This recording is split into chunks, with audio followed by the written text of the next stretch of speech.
What's up everyone, Will here. Thought I'd do another update video. It's been a while since I did our last one. But so I think in the last video we had just painted like the chassis and stuff. Just painted it red and black, and so that was maybe about a week and a half ago. So we got a few things sort of bolted in. So got our diff all bolted in. All the springs and shocks are on there, front, everything's all. So we got wheels on, so we can roll it now. The other thing we've been doing is we've put in our brake lines. So all our brake lines are kind of in there, hooked up.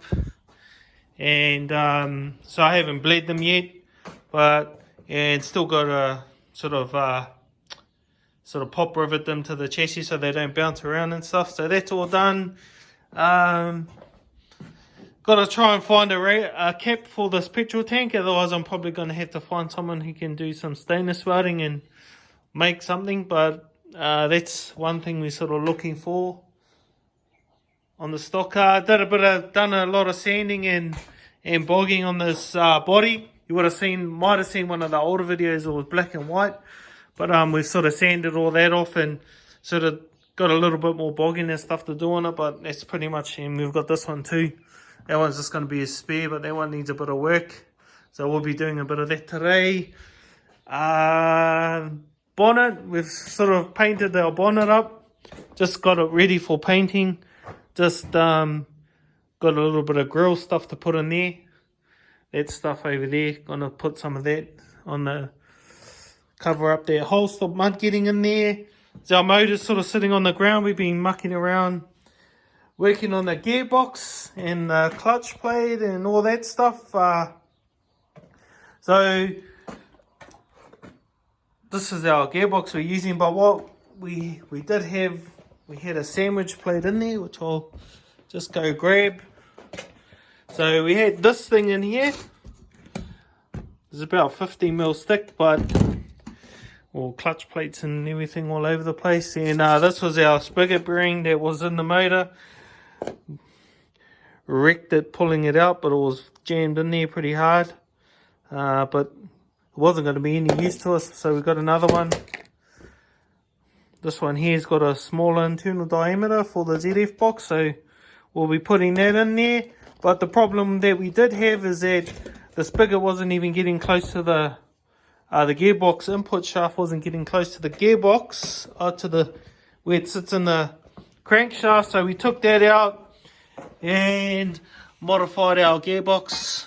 So I took that out to bring this so it sits inside the spigot bearing.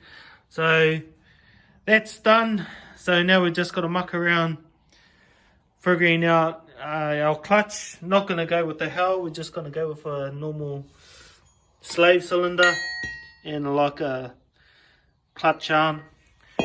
That's what we had on the super stock when we had it. Never had a problem, so we're just going to go with that. Nice and simple. Other than that, that's pretty much it. We've got to take bits and pieces off a few other motors to get this one in. But this is just a standard motor. It wasn't a street stock. Still got the seal on there. But we might have to get that redone. It's like melted from the exhaust pipe and stuff. You can still see numbers on there, but other than that, that's pretty much it. So yeah, we'll be mucking around doing the gearbox and all the engine stuff this week, and hopefully we can got some parts coming in on Monday, so we might be able to start this motor up. We don't even know what it sounds like or how it's going to go, but yeah, that's what we got at the moment. And hopefully get our bodies painted and gonna sort out a wing. Not too sure if we're gonna go with like a big sail or like just a shark fin or something like that. But yeah, that's pretty much update for this week. That's how everything's going. So yeah, we're getting there slowly, but just a few things. Once we get our gearbox and all that sorted out, I think the rest will come in. Everything else will sort of fall into shape pretty quickly. But yeah, that's our update, and until next week, See you then. Chat.